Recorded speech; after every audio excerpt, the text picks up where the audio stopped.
कहते हैं कि मन इतना चंचल होता है कि यदि वह नियंत्रण में न रहे तो व्यक्ति अशांत महसूस करने लगता है। ये अशांति मन में एक पल में आने वाले सैकड़ों सवालों के कारण होती है और यह अशांति तब तक बनी रहती है जब तक कि व्यक्ति को मन में चल रहे सवालों का जवाब नहीं मिल जाता। ऐसे में तो यही लगता है कि मन को शांत रखना बेहद जरूरी है, लेकिन सवाल यह उठता है कि आखिर हम मन को शांत कैसे कर सकते हैं। गौतम बुद्ध के मुताबिक मन को शांत करने के लिए उसे समझना जरूरी है। इस वीडियो में आपको बता रहा है गौतम बुद्ध के बताए वे तरीके जिनसे मन को समझना आसान होगा और हम उस पर कंट्रोल करने का प्रयास कर सकेंगे।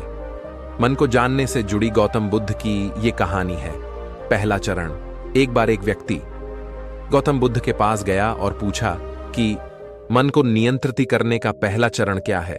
बुद्ध कहते हैं, अपने मन को समझने का पहला चरण है इसके द्वारा दिए गए लालच की व्यर्थता को देखना समझना।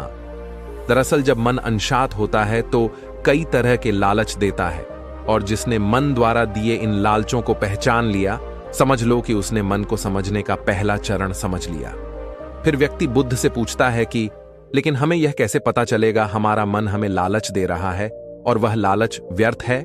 इसका जवाब देते हुए बुद्ध कहते हैं, अनुभव से। मनुष्य मन के लालच से जिस कार्य को अतिपूर्वक करता है उसमें उसे हानि ही होती है और हानि के बाद ही उसे अनुभव होता है। जैसे जिसने वास्तव में यह देख लिया कि नशा करना केवल दुख है, वह नशा मुक्त होना शुरू कर देगा। वहीं जिसने जान लिया कि ईश्वरिया से खुद का नाश होता है, वह ईश्वरिया से मुक्त हो जाएगा। मन को समझने का यही पहला चरण है। मन को जानने का दूसरा चरण व्यक्ति बुद्ध से पूछता है। यदि व्यक्ति पहले चरण से यह जान जाता है कि वह मन द्वारा दिए लालचों के कारण दुखी है, तो फिर दूसरा चरण क्या है। बुद्ध कहते हैं, खोज पर निकलना। दूसरे चरण के लिए ऐसे व्यक्ति की खोज पर निकलना होगा जो पहले ही अपने मन को जानकर इससे मुक्त हो चुका है। दरअसल एक ऐसा ही व्यक्ति तुम्हारा मार्गदर्शन कर पाएगा। मन को जानने का तीसरा चरण व्यक्ति कहता है कि लेकिन ऐसे व्यक्ति की पहचान कैसे होगी। बुद्ध कहते हैं, यही तीसरा चरण है। सुनना ही अपने मन को समझने का तीसरा चरण है। व्यक्ति कहता है, क्या इसे देखकर पता नहीं किया जा सकता। बुद्ध कहते हैं, देखने में कोई व्यक्ति बहुत शांत और अच्छा लग सकता है, लेकिन उसके मन के भीतर क्या है यह उसके शब्दों से ही पता चल सकता है। लेकिन किसी की बातों पर तब तक विश्वास नहीं करना चाहिए जब तक कि वह तुम्हारे विवेक की कसौटी पर खरा न उतरे। मन को जानने का चौथा चरण गौतम बुद्ध कहते हैं कि कर्म ही मन को समझने का चौथा चरण है। खुद को जानने के लिए सही दिशा में कर्म करना जरूरी है, लेकिन कर्म करते हुए व्यक्ति हर बार दो गलतियां करता है। पहली गलती यह कि शुरुआत ही नहीं करना और दूसरी गलती यह कि पूरा रास्ता तय न करना। इन दोनों ही गलतियों के पीछे हमारा मन होता है। व्यक्ति अपने कर्म को पूरा इसलिए नहीं कर पाता क्योंकि वह सोचता है कि मैं कल से शुरुआत करूंगा तो कोई यह सोचता है कि मैं असफल हो जाऊंगा। इन गलतियों का मुख्य कारण है जागरूकता की कमी। इसके बिना मन व्यक्ति को सही दिशा में चलने ही नहीं देता।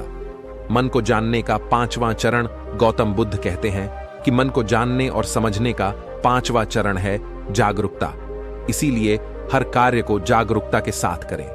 बिना जागरूकता के साथ किया गया कार्य या फिर जिया गया क्षण मृत्यु के समान है। व्यक्ति बुद्ध से पूछता है, अपने जागरूकता के स्तर को कैसे बढ़ाया जा सकता है। बुद्ध ने जवाब दिया, ध्यान से।